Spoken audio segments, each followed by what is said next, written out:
let's do our fourth activity, which is button motor driver activity. In this activity we have used L293D IC.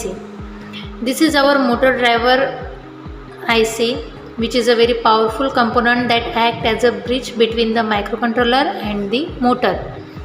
Why do we need it? Because a microcontroller cannot supply enough current to run a motor directly.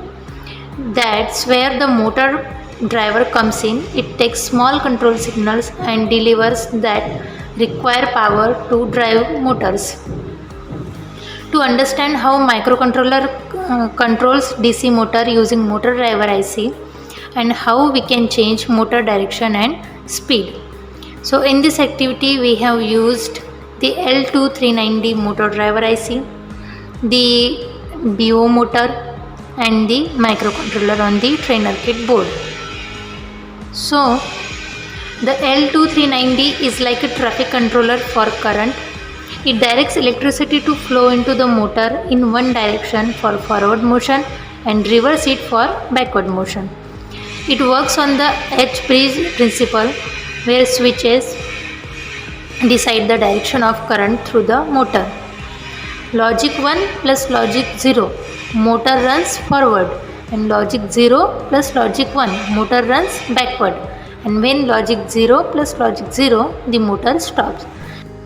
Now we will upload code for this activity. In the code there are given 4 motors, motor 1, motor 2, motor 3 and motor 4. But we are using only one motor for the demo.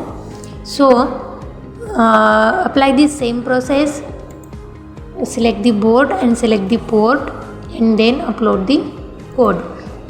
And if you are using another code, then apply the same process and check the interfacing as per trainer kit.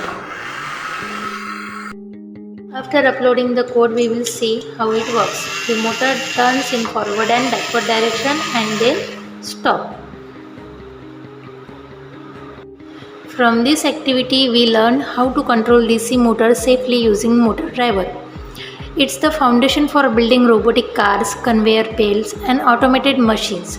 The L293D IC is the unsung hero that turns digital signals into real movement, and that completes our motor driver activity, where small commands bring big motion. In the upcoming activities, we will push these ideas further into sensors and smart automation. So this is our fourth activity.